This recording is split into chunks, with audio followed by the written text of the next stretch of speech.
Hello and welcome to the lunch edition of MBC News with me, Evelis Chingambe. Coming up.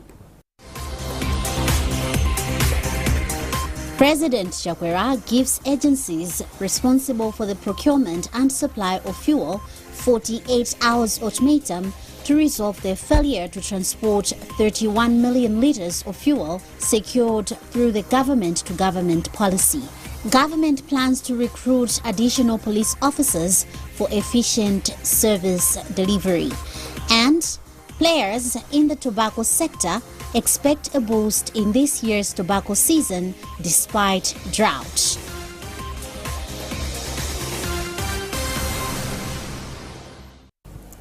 Thank you for joining us. Now to our first story this afternoon. President Dr. Lazarus Chakwera has rejected an increase in the pump price of fuel by over 30% as proposed by agencies responsible for the procurement and supply of fuel. A statement from the State House says Dr. Chakwera has instead given the agencies 48 hours to resolve their failure to bring 31 million litres of affordable fuel that he secured a month ago through his new government-to-government policy that is still waiting haulage from Tanzania to Malawi. Meanwhile, Vice President Dr. Michael Usi has given a fuel technical team up to tomorrow to offer tangible solutions on how to immediately transport 31 million litres of fuel out of the 51 million that government purchased through the government-to-government deal. The Vice President met this directive when he met entities involved in the fuel supply chain at Capitol Hill in Lilongwe. Austin Fugula has filed this report. According to Minister for Energy, Ibrahim Matola, the Vice President is not happy with how the technical team, which comprises Malawi Energy Regulatory Authority, National Oil Company of Malawi, and his ministry, are operating to bring the 31 million litres of fuel that is stuck at Tanga port in Tanzania. He says the Vice President is displeased with the slow progress made in bringing the remaining 31 million litres procured through government-to-government arrangement, raising concerns amid ongoing fuel shortages. Vice President Dr. Michael Usi has urged that the technical team comprised of MERA, my ministry, and also NOCMA to bring immediate solutions on the remaining 31 million litres in Tanga by Thursday, so that the roadmap should be drawn with these technical teams from today and the whole of tomorrow, the Wednesday, and Thursday evening, the Vice President will convene another meeting. The minister, however, declined to elaborate on the challenges the technical team is facing to bring the remaining fuel, stating that further details will be provided on Thursday. Malawians have been facing fuel scarcity for some time now, which prompted the government to resort to government-to-government deal arrangement as a means to address the problem. Austin Fugula, MBC News, Lilongwe. President Dr. Lazarus Chakwera has commended the church's role in promoting good governance in the country. Presidential Advisor on Religious Affairs, Reverend Brian Kamwendo, disclosed this after the President met the leadership of Nkoma CCAP Synod at Kamuzu Palace in the capital, Lilongwe. Mai Sujikadzola has the full story. Reverend Kamwendo said the President has been in the forefront in making sure religious leaders play a vital role in promoting good governance. He said during the audience, the President described the church as key to socio-economic development of the country. He said the President also urged the faith leaders to ensure smooth conduct of the forthcoming elections. He said the President has assured the CCAP Church in Nkoma Synod that his leadership served the nation with dedication. His Excellency has reinforced his statement, especially in being open, even as he continues to collaborate with the faith community in this nation, even as I was talking to the CCIB Nkrumah Synod, as key stakeholders as far as socio-economic development is concerned. So we actually saw that the CCIB Nkrumah Synod, as they were interfacing with His Excellency, it pleased His Excellency also to pour out his heart to the CCIB Nkrumah Synod, but also even to the faith sector, just to indicate on how he's going to continue working together with the faith community as also an integral demographic even in the citizenry. And the President indeed gave it out to the CCIB Nkrumah Synod leadership to continue praying for this electoral process that actually started off with voter mobilization in terms of registration and even as we're moving on. Moderator for the CCIB Nkrumah Synod, Reverend Edward Masona Tembo Kalukuma, said apart from wishing the President well, in the new year the Church pledged to continue praying for the country to have good rains without disasters as the nation strives to improve people's lives. What we did is something that we can hear from him, what he has for the Malawi nation, and also we know we are a God-fearing country, and in so doing, we'll be guided in the way we'll be actually interceding for our nation. The message is that the nation is praying for the President. The nation is also praying as a church. We are also praying for the good rains, that they continue, and we yet have another bumper yield, and also ask the mercy of God that the natural disasters will actually pass us, or the season will go as a friendly season. The CCIB Nkrumah Synod covers the whole central region with a population of about 1.5 million faithfuls. Maya Soji Kadzula, MBC News, Camus Palace, Lilongwe. The Providence Industrial Mission PIM has described President Dr. Lazarus Chakwera as a leader who has the welfare of people at heart and fulfills his promises. President for the PIM, Reverend Wilson Mitambo, made the remarks after the Ministry of Health delivered an ambulance Dr. Chakwera promised to donate to the mission's health center on the church's request. The ambulance has been delivered within 30 days. We have a joint report by Charles Chindongo and Charles Bensolo.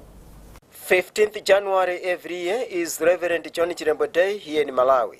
During this year's commemorations, PIM President Reverend Wilson Mitambo appealed to President Chakwera, who attended the event, to consider providing an ambulance at PIM Health Center in Chiradzulu, saying the health facility was facing challenges in ferrying patients.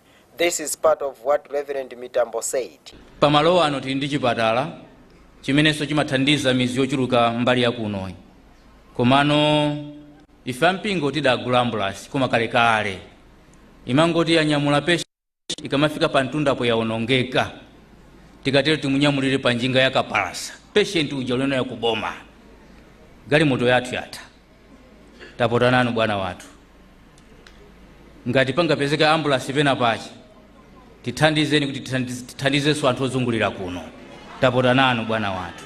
In his response, Dr. Chakwera directed the Minister of Health, Kumbize Kandodo Chiponda, to make sure that the ambulance be delivered to the health facility within 30 days. By 15, ndiye kuti kwana ba 15 na Minister of Health monetsetsa ambulance yabwera pa mwezi wa mala osati chaka cha mala mwezi wa mala. However, after 13 days, the Minister of Health delivered the ambulance to the health institution, prompting the PIM President to express delight over the development. Reverend Mitambo said he could not believe what he saw, considering that it was made at the podium. At this point, Reverend Mitambo said the development means that Dr. Chakwera has the welfare of people at heart and fulfills his promises. We were more than happy to have that machine at our campus, at our facility, because we have been lacking that expensive machine for quite a long time. We didn't expect it, that this can happen in that way. We thank the government and we thank the state president for honoring the promise which he made on 15th January. Commenting on the matter, one of the country's health commentators, Maziko Matemba, commended President Chakwera for responding quickly to the call, saying it will improve health service delivery to the community. The welcome move that the government, through the president, responded quickly to this, because in the end it is going to support the people's health service in that area. So the response, which has come so quick, I think it's good for the facility. PIM Health Center in Chiradzulu was officially opened on 5th May 1955 by Bishop Daniel Malikebu, who succeeded Reverend John Chirembwe as leader of the Providence Industrial Mission, PIM. Vice President Dr. Michael Osei has urged the Public Affairs Committee, PAC, to collaborate with government in addressing challenges affecting Malawians. Dr. Osei made the remarks on Tuesday during a meeting with PAC at Capitol Hill in Lilongwe, where he briefed the religious body on his new role as Minister of State responsible for public service delivery. Austin Fugula has filed this report, being read by Patrick Dambola. Dr. Osei emphasized the need to engage PAC in his new capacity to ensure that concerns raised by the religious body are properly channeled through his office. However, he clarified that this does not restrict PAC from engaging directly with the president. During the meeting, Dr. Osei outlined the strategies he is implementing to tackle the issues facing Malawians. The president acknowledges what PAC raised, government acknowledges what PAC raised. Now, the president appointed me as Minister of State for Public Service Delivery, which means I'm indirectly in charge of those issues. That's the reason for inviting them to understand that they should be engaging me, not that they shouldn't engage the president, but when it comes to follow up on these issues, I am responsible and I'm taking that responsibility. So that was the discussion. In an interview, PAC's Publicity Secretary, Bishop Guilford Matonga, stressed the importance of the Vice President taking action on concerns previously raised with President Dr. Lazarus Chakwera. These include fuel shortages, the rising cost of goods, and hunger, which Bishop Matonga said must be addressed as a matter of urgency. We've been assured quite a lot by the Vice President, Right Honorable Michael Osei, that he is going to have hands-on, he is going to focus on the ball, as he put it, to ensure that the issues that we had raised and we've been raising are acted upon. He is meeting other stakeholders as well to ensure that the service delivery on the issues that have been raised are actually done and implemented.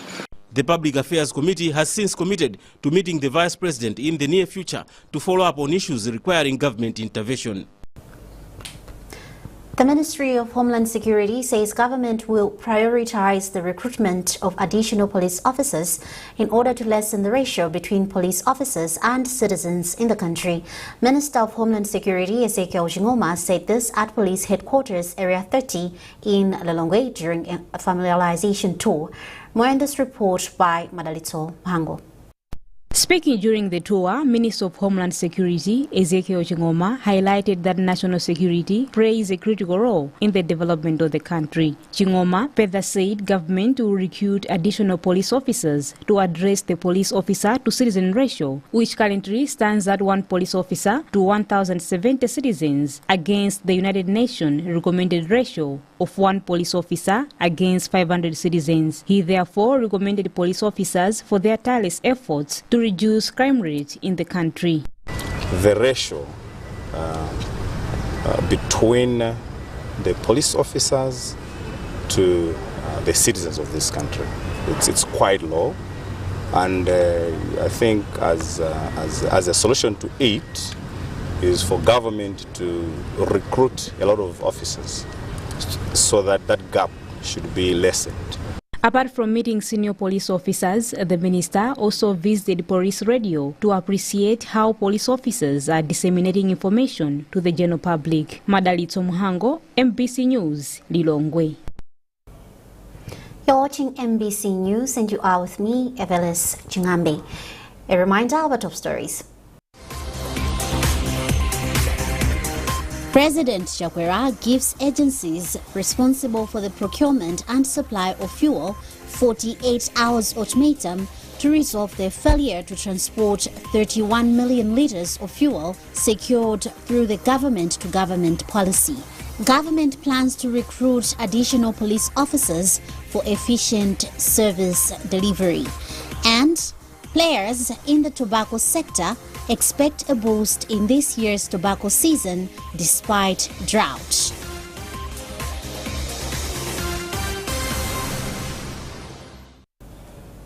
Welcome back. Players in the tobacco sector expect Malawi's tobacco industry to boost despite challenges posed by drought. Deputy Minister of Agriculture Benedicto Chambo and Tobacco Commission Acting Chief Executive Officer Evans Chilumba have expressed optimism about this year's production after inspecting several tobacco farms in Dowa and Nchisi districts. Details in this report.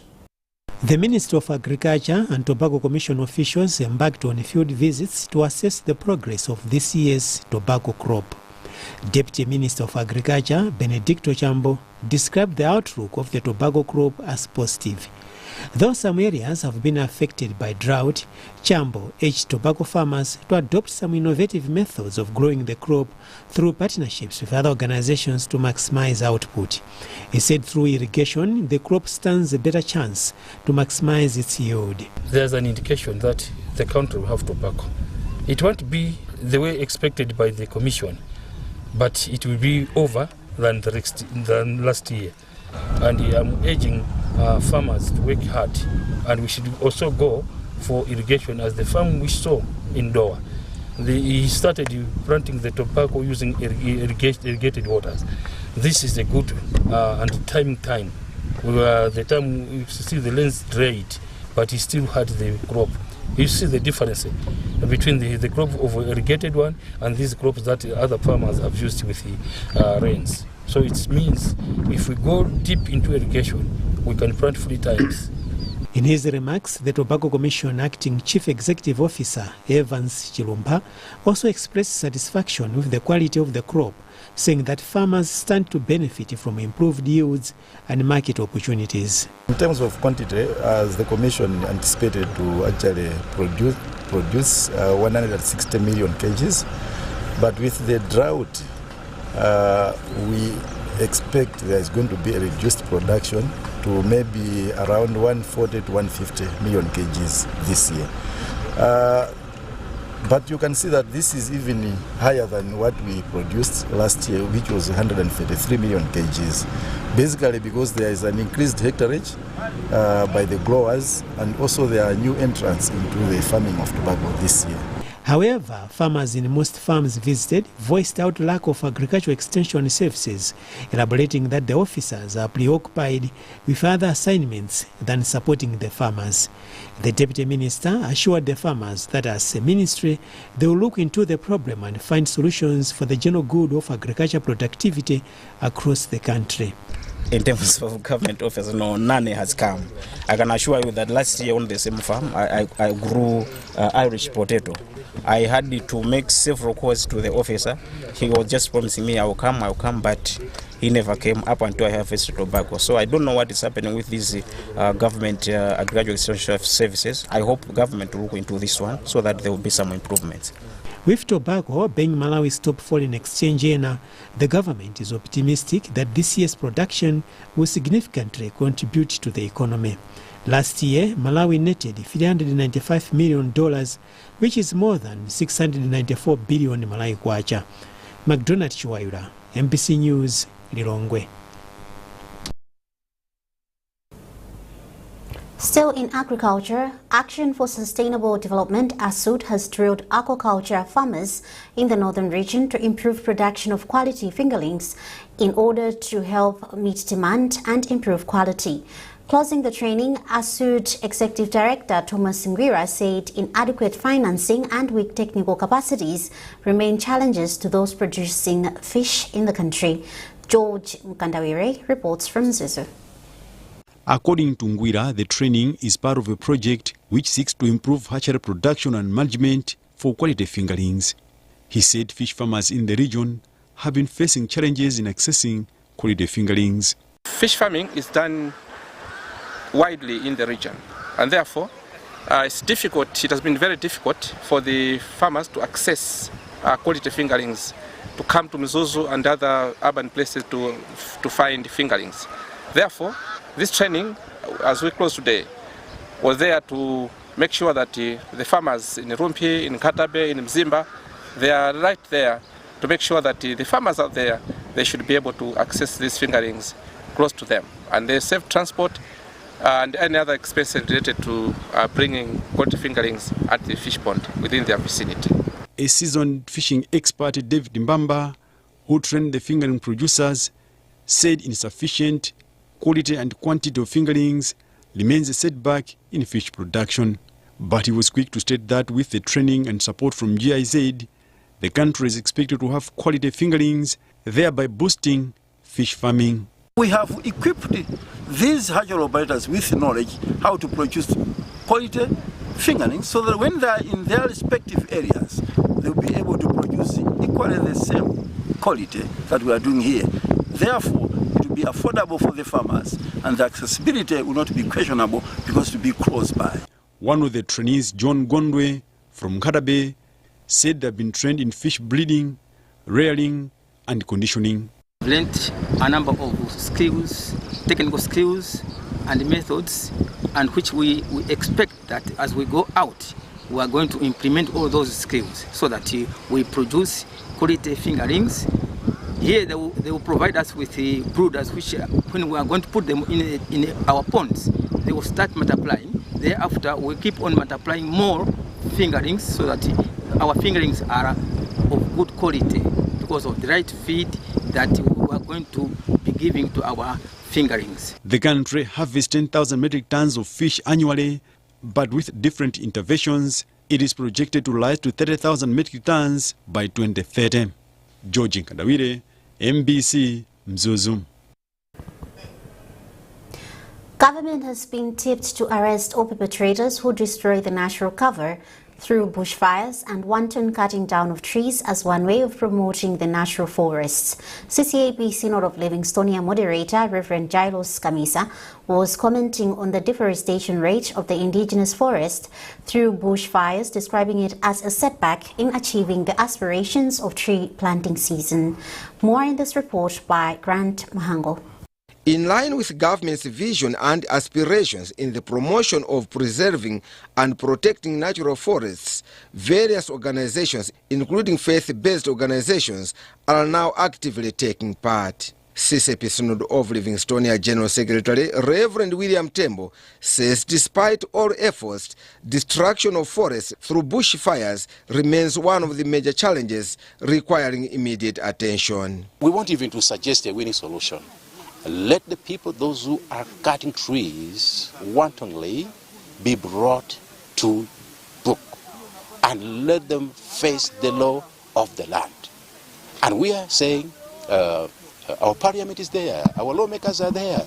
Some of the laws that they need to enact are the laws concerning forestry in Malawi, so that we don't have to continue saying people continue destroying our trees. Board chairperson for the Synod of Livingstonia Development Department, SOLDEF, which is the church's development arm, Stella Mwangonde, promised serious attention to care and protection of the seedlings for them to attain maturity. This exercise is very important because as Synod we are partners in development with the government, and seeing the importance of trees, we thought it wise that today we should launch this tree planting day in the Synod of Livingstonia. On his part, Inkos Kampingo Sibanda of the district touted the introduction of community bylaws as a major boost in the fight against deforestation in his area.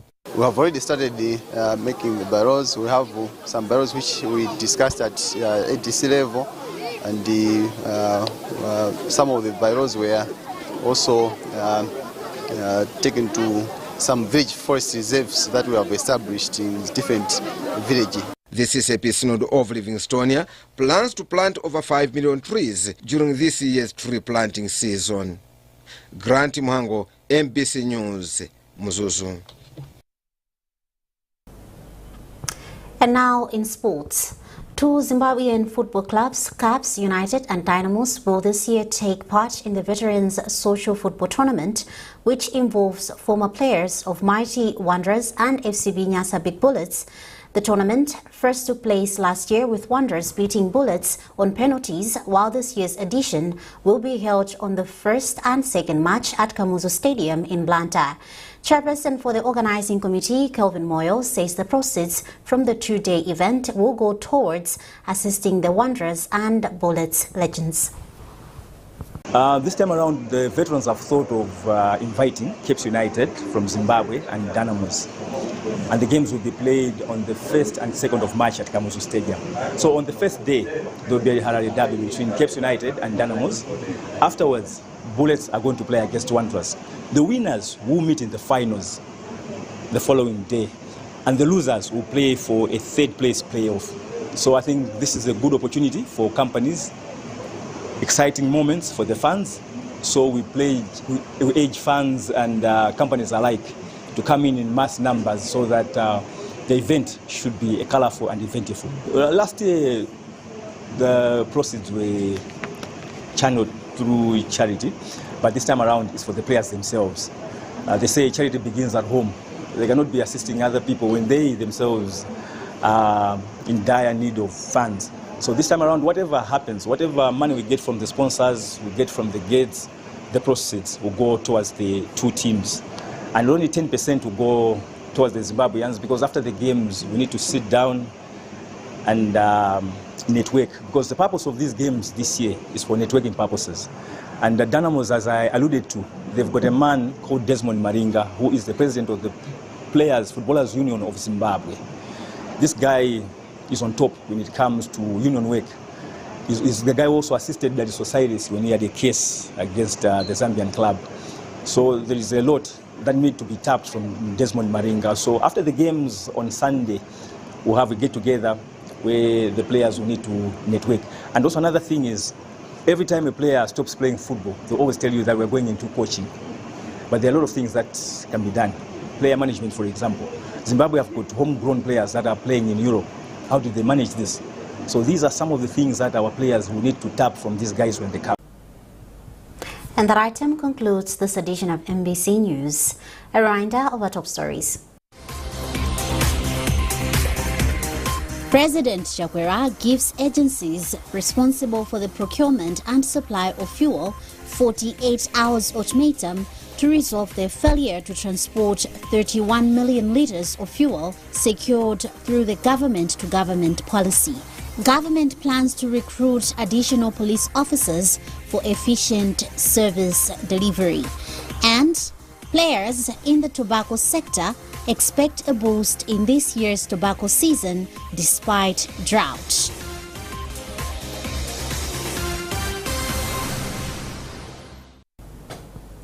For more news, scan the QR code at the top right corner of your TV screen or subscribe to our SMS services by dialing *364#.